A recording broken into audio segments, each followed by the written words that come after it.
Hello everyone, आज मैं discuss करने वाला हूँ अपने बैक के वर्कआउट के बारे में। देखिए दोस्तों, मेरा जो बैक का वर्कआउट होता है वो नॉर्मली जो लोग वर्कआउट लगाते हैं उनसे बहुत ज़्यादा डिफरेंट है। आज मैं आपको बिल्कुल डिटेल में बताने वाला हूँ कि मेरा बैक का वर्कआउट कैसे शुरू होता है और कैसे ख़त्म होता है। मेरा सिर्फ बैक का वर्कआउट नहीं था, साथ में मैंने बाइसेप्स भी किए थे। आपको मैं डिटेल बताऊंगा, बिल्कुल शुरू से शुरू करते हैं। जिम जाने से पहले मैंने अपना ओट्स का मील लिया, जिसके अंदर मेरे 50 ग्राम ओट्स थे और थोड़ा सा मिल्क था उसके अंदर। तो मैं मिल्क में ओट्स खाना प्रेफर करता हूँ मॉर्निंग में बिफोर द जिम। और जिम जाने के बाद मैंने अपना प्री वर्कआउट लिया, जिसके अंदर मैंने अलग से क्रिएटिन डाला था 5 ग्राम। उसके अंदर सिट्रुलिन मैलेट था 3 ग्राम और प्री वर्कआउट था। तो ये 3 चीज़ें मैंने मिक्स करके ली हैं। और उसके बाद मैंने अपना 10 मिनट का वार्म अप किया है। ट्रेडमिल के ऊपर मैंने वॉक किया 10 मिनट के लिए। ट्रेडमिल के ऊपर जब मैं वॉक करता हूँ तो बहुत ही नॉर्मल सी मेरी स्पीड होती है, लाइक 4.5 का लेवल रहता है उसका। 4.5 के लेवल पे आराम से मैं वॉक करता हूँ। और 10 मिनट के लिए मैं वॉक करते समय कुछ म्यूज़िक सुन लिया या कोई वीडियो देख ली यूट्यूब के ऊपर, तो ये सब चलता है। उसके बाद मैंने अपनी नॉर्मल स्ट्रेचिंग करी, बॉडी को 5 से 10 मिनट मैंने स्ट्रेचिंग में स्पेंड करी। बैक को प्रिपेयर किया। मैंने लैट पुल डाउन का एक सेट लगाया, जिसमें मैंने 30 रेपिटेशंस करे थे। हर एक रेपिटेशन में मैंने होल्ड किया, मसल्स को स्क्वीज किया, प्रिपेयर किया बेसिकली अपने आप को। और उसके बाद मैंने लगाई अपनी पहली एक्सरसाइज, जो थी डेडलिफ्ट। डेडलिफ्ट मैंने फ्लोर से उठाई है, नॉर्मल कन्वेंशनल डेडलिफ्ट, कुछ भी इसके अंदर नया नहीं है, सिंपल डेडलिफ्ट। तो पहले सेट में मैंने लगाए 10 रेपिटेशन, दूसरे सेट में 5 रेपिटेशन, तीसरे सेट में 2 रेपिटेशन, उसके बाद 1, फिर और वेट बढ़ा दिया, फिर 1, फिर और वेट बढ़ा दिया 1 रेपिटेशन। और जो लास्ट वाला जो मेरा वेट था वो था 200 किलो। इसके बाद मैं और हैवी लगा सकता था, लेकिन ज़मीन से उठाना मेरे लिए थोड़ा मुश्किल था। तो मैंने रैक पुल लगाया। रैक पुल के ऊपर मेरा जो पहला सेट था उसमें 200 किलो का वेट लगाया। इसके बाद 220 किलो का मैंने वेट लगाया और 235 किलो का मैंने लास्ट वेट लगाया। और उसके बाद का काम, रैक पुल का काम खत्म। इसके बाद हम चले गए सिंगल आर्म डंबल रोइंग की तरफ। वहाँ पे बिकॉज मैंने अभी डेडलिफ्ट लगाई है, बहुत हैवी लगाई है, तो मेरे लिए 40-50 किलो बहुत इजी हो जाता है। तो मैंने सिंगल आर्म डंबल रोइंग के 3 सेट लगाए 40 किलो के साथ। इससे बड़ा डंबल हमारे जिम में नहीं है और मैं कुछ भी रॉड के साथ, बारबेल के साथ खिलवाड़ नहीं करना चाहता था। सो I just did 40 kg 10 reps।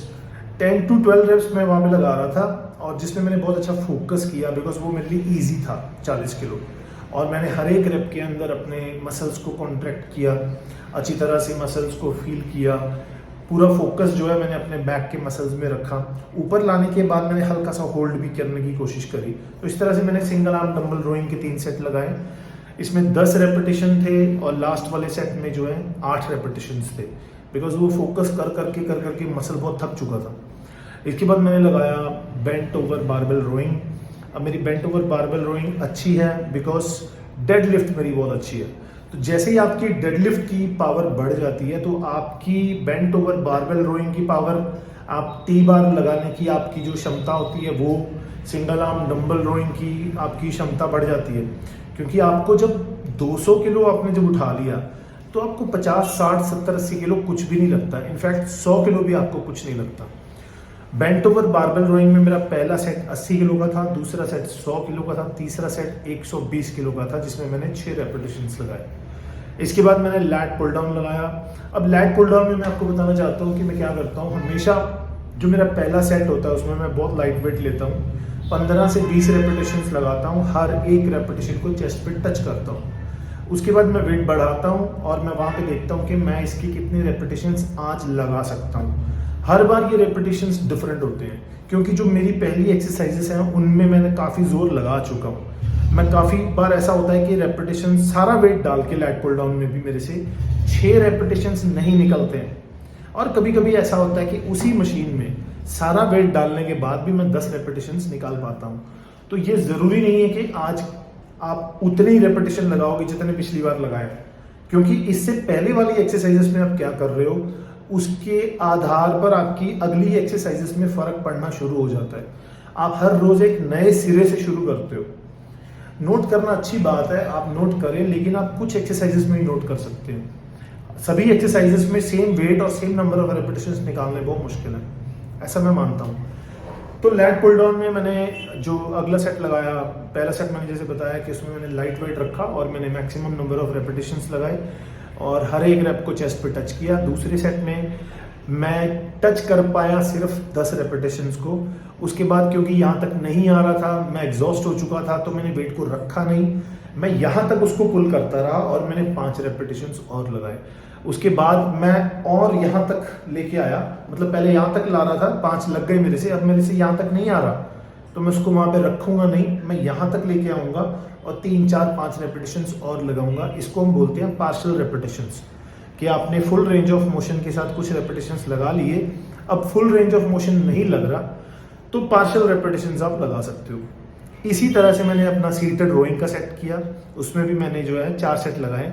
पहला सेट बहुत ही लाइट वेट 20 रेपिटेशंस के लिए, पूरा स्क्वीज, पूरा कॉन्ट्रैक्शन, सब कुछ बढ़िया। अगले सेट में हैवी किया, 10 से 12 रेपिटेशंस लगे। उसके अगले सेट में और हैवी किया। फुल रेंज ऑफ मोशन में जितने मैं लगा पाया मैंने लगाए। अब मेरे से फुल रेंज ऑफ मोशन जब नहीं हो रहा तो मैंने हाफ रेंज ऑफ मोशन लगाया, पार्शियल रेपिटेशंस लगाए और 5-6 रेपिटेशंस और निकाल दिए। इसका मुझे बेनिफिट मिलता है, इससे ग्रोथ में आपको काफ़ी अच्छा पुश मिलता है, तो ये आपको करना चाहिए। इसकी अगली एक्सरसाइज थी close grip lat pull down. Close grip lat pull down में मैंने सेम टेक्निक का इस्तेमाल किया। पहले फुल रेंज ऑफ मोशन के साथ यहाँ तक मैं ग्रिप को लेके आया, जब यहाँ तक नहीं ला पाया तो मैं उसको यहाँ तक लाने की कोशिश कर रहा था, चिन तक। जब यहाँ तक भी नहीं ला सका तो मैंने 3-4 रेपिटेशंस और लगाए जो यहाँ तक थे। इस तरह से मैंने उसमें पार्शियल रेपिटेशंस करके लगभग 16 से 17 रेपिटेशंस लगाए और बहुत ही अच्छा मेरा पंप आया, बहुत ही अच्छा बैक का वर्कआउट हुआ। और जो मेरी लास्ट एक्सरसाइज थी बैक की वो थी डंबल पुल ओवर। लेकिन जैसे ही मैंने डंबल पुल ओवर लगाना शुरू किया तो मैंने महसूस किया कि मेरे शोल्डर के ऊपर काफ़ी नेगेटिव इम्पैक्ट पड़ रहा है उसका। तो डंबल जैसे नीचे जा रहा था, पीछे की तरफ ऐसे नीचे जा रहा था, तो मुझे लग रहा था कि मेरे शोल्डर के लिए अच्छा नहीं है। तो इसीलिए मैंने रोप के साथ केबल के ऊपर जाके मैंने पुल ओवर लगाया, बेंच के ऊपर लेट के। और ये तरीका बहुत ही ज़्यादा अच्छा है बिकॉज आपका शोल्डर बहुत सेफ रहता है इसके अंदर। और अगर आप डंबल के साथ लगाते हो ना, तो आप अगर बहुत हैवी लगाओगे तो कहीं ना कहीं आपको महसूस होगा कि आपके शोल्डर के ऊपर नेगेटिव इम्पैक्ट पड़ रहा है। तो इस बात का ध्यान रखें, अगर नेगेटिव इम्पैक्ट पड़ रहा है तो डंबल के साथ मत लगाएं, आप केबल में जाइए, केबल पुल ओवर लगा लीजिए रोप के साथ, बहुत अच्छा रहेगा आपके लिए। उसके बाद जो मैंने बाइसेप्स में किया वो आपके साथ मैं शेयर करना चाहता हूँ। बहुत ही सिंपल 2 एक्सरसाइजेस करी मैंने। जो पहली एक्सरसाइज थी वो थी ऑल्टरनेट डंबल कर्ल। तो मेरे पहले इस बाजू के साथ मैंने एक रैप लगाया, फिर इस बाजू के साथ एक रैप लगाया। तो इस तरह डंबल कर्ल जो मैं लगा रहा था उसको ऑल्टरनेट डंबल कर्ल बोलते हैं। तो मैंने वो करा। मैंने शुरू किया 7.5 किलो के साथ, क्योंकि मैं चाहता था कि मैं एकदम अच्छी मूवमेंट के साथ बढ़िया तरीके से अपने बाइसेप्स को प्रिपेयर करके ही ये वाली एक्सरसाइज लगाऊं। जबकि मैं डायरेक्टली भी उठा सकता था 15-20 किलो, लेकिन वो चीज़ मैं करना नहीं चाहता हूँ और मैं कभी नहीं करता हूँ। मैं हमेशा लाइट वेट उठाता हूँ, अपने मसल को प्रिपेयर करता हूँ, उस मूवमेंट को अच्छी तरह से अपनी बॉडी के साथ में तालमेल के साथ बिठा लेता हूँ और फिर मैं धीरे धीरे वेट को बढ़ाता हूँ। मैं एकदम से 20-22 किलो नहीं उठाऊंगा कभी भी, अगर उठा सकता हूँ तो भी नहीं उठाऊंगा। सो मेरा पहला सेट था 7.5 किलो के साथ, दूसरा सेट था 10 किलो के साथ, तीसरा 15 किलो के साथ और चौथा सेट था 20 किलो के साथ। तो 20 किलो के साथ जो मेरे रेपिटेशंस थे वो थे 8 रेप्स मेरे दोनों तरफ। इसके बाद मैंने डंबल कॉन्सेंट्रेशन कर्ल्स लगाना प्रेफर किया, क्योंकि मैं नहीं चाहता था कि मैं बाइसेप्स के ऊपर हैवी वेट के साथ ज़्यादा जोर लगाऊं, क्योंकि कुछ दिनों के बाद मेरा बाइसेप्स ट्राइसेप्स का एक पर्टिकुलर डे फिक्स है, एक दिन पर्टिकुलरली इसी काम के लिए है, बाइसेप्स के लिए और ट्राइसेप्स के लिए। तो आज बैक के साथ में जो बाइसेप्स लगा रहा हूँ उसमें मैं ज़्यादा फोकस करना, ज़्यादा कॉन्सेंट्रेट करना, अच्छा पंप क्रिएट करना ज़्यादा प्रेफर करूँगा। जब मेरा बाइसेप्स ट्राइसेप्स का दिन आएगा उस दिन मैं बहुत ज़्यादा ज़बरदस्त तरीके से हैवी वेट के साथ थोड़ी हेल्प लेते हुए, थोड़ी चीटिंग करते हुए बाइसेप्स ट्राइसेप्स लगाऊंगा। लेकिन आज मैं उतना नहीं पुश करना चाहता हूँ, इसीलिए मैंने सिर्फ कॉन्सेंट्रेशन कर्ल्स के 4 सेट लगाए और मैंने आज अपना वर्कआउट वाइंड अप किया। वर्कआउट ख़त्म करने के बाद सबसे पहला काम होता है आपका प्रोटीन शेक। तो मेरा प्रोटीन शेक मैंने लिया, जिसके अंदर मैंने 5 ग्राम ग्लूटामाइन ऐड किया। और वर्कआउट के बीच में भी मैं जो है एसेंशियल अमीनो एसिड्स का सेवन करता हूँ, सिप करके उनको मैं कंज्यूम करता हूँ। तो अमीनो एसिड्स मुझे लगता है कि हाँ मेरे लिए ज़रूरी हैं। मुझे बहुत अच्छा महसूस होता है जब मैं एसेंशियल अमीनो एसिड्स बीच बीच में सिप करता हूँ। उनके साथ उसके अंदर 3 बड़े चम्मच ग्लूकोन डी के भी होते हैं, ताकि मुझे वर्कआउट के दौरान जो है अच्छी तरह एनर्जी मिलती रहे। और सॉल्ट उसके अंदर अलग से डालता हूँ मैं, 1 टीस्पून सॉल्ट डालता हूँ और ये सब चीज़ें 700 ml पानी के अंदर मिक्स कर लेता हूँ और ये वाला पानी जो है मैं बीच बीच में सिप करता हूँ। तो ये मेरा रूटीन रहता है। और मैं आपको एक चीज़ और बताना चाहता हूँ कि जब आप जिम में जाके वर्कआउट लगा रहे हो और जब आप घर पे जाके अपना मील खा रहे हो, तो लॉजिकली समझने की कोशिश करो कि जिम के अंदर जब आप हो तो आपका मकसद है बढ़िया से परफॉर्म करना। अगर आप अच्छा परफॉर्म करोगे, अच्छे फोकस के साथ, अच्छे कंसंट्रेशन के साथ, अच्छे वेट के साथ और अच्छे रेपिटेशंस अगर आप निकालोगे, काफ़ी बॉडी को पुश करोगे, आपकी परफॉर्मेंस अच्छी होगी, तभी आपको बेनिफिट मिलेगा।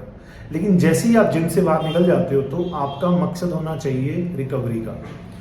तो जिम के अंदर और जिम से पहले आपके दिमाग में होना चाहिए कि मुझे अच्छा परफॉर्म करना है, और जैसे ही आप जिम से बाहर निकलते हो आपके दिमाग में होना चाहिए मुझे अच्छी तरह रिकवर करना है। इसीलिए मैं कहता हूँ परफॉर्मेंस के समय परफॉर्मेंस एनहांस करने वाली चीज़ों पे ध्यान दीजिए। जैसे मैं प्री वर्कआउट लेता हूँ, प्री वर्कआउट के अंदर मैंने क्रिएटिन डाल दिया, मैंने सिट्रुलिन मैलेट डाल दिया, तो ये सब चीज़ें मेरी परफॉर्मेंस के लिए ज़रूरी हैं। मैंने अमीनो एसिड्स ले लिए, उसके अंदर ग्लूकोन डी डाल दिया, तो ये सब मेरी परफॉर्मेंस के लिए ज़रूरी है। वर्कआउट खत्म हो गया, प्रोटीन ले लो आप, ग्लूटामाइन ले लो आप, और उसके 1 घंटे के बाद आप अपना मील ले लो जिसके अंदर आपके 5-6 अंडे होंगे, राइस होंगे या पनीर है, दूध है, कुछ भी, वो आप अपने मील साथ की साथ 1 घंटे बाद ले लो, ताकि आपके दिमाग में जो चल रहा है ना कि मुझे रिकवर होना है, उसके ऊपर आप काम शुरू कर सको। तो ये था मेरा आज का वर्कआउट दोस्तों। अब दिन भर में मैं क्या करूँगा, जैसे मैंने वर्कआउट के बाद अपना प्रोटीन लिया, फिर अपना 1 घंटे के बाद मील खा लिया। अब हर 3 घंटे के बाद मैं मील खाऊंगा। हर 3 घंटे के बाद मेरा मील है जिसमें या तो चिकन है या अंडे हैं, थोड़े बहुत राइस हैं, थोड़ा बहुत सैलड है, और यही मेरे मील्स हैं जो मैं दिन भर खाने वाला हूँ। तो उम्मीद करता हूँ कि इस वीडियो से आपको कुछ सीखने को मिला होगा, जो चीज़ें आप अपने वर्कआउट के अंदर इम्प्लीमेंट कर सकते हो। आप अगर चाहो तो आप मुझसे ऑनलाइन ट्रेनिंग भी ले सकते हो। ऑनलाइन पर्सनल ट्रेनिंग मैं प्रोवाइड करता हूँ। उसके लिए आप इस इंस्टाग्राम चैनल के ऊपर जाके मुझे डीएम कर दीजिए। और अगर आप चाहते हो कि आपके मन में कोई सवाल है जिसका आपको मुझसे जवाब चाहिए, तो आप कमेंट बॉक्स में जाके अपना सवाल लिख दीजिए, मैं आपको जवाब दे दूंगा। इसके अलावा कुछ भी और आपके दिमाग में है, आप कमेंट बॉक्स का पूरा प्रयोग करें। और मिलते हैं अगली वीडियो में। चैनल को सब्सक्राइब कर देना, वीडियो को लाइक कर देना, बड़ा ज़रूरी है दोस्तों, ये इतनी सी मेरी फीस है, तो ये आप कर देना। मिलते हैं अगली वीडियो में। वीडियो देखने के लिए बहुत बहुत धन्यवाद।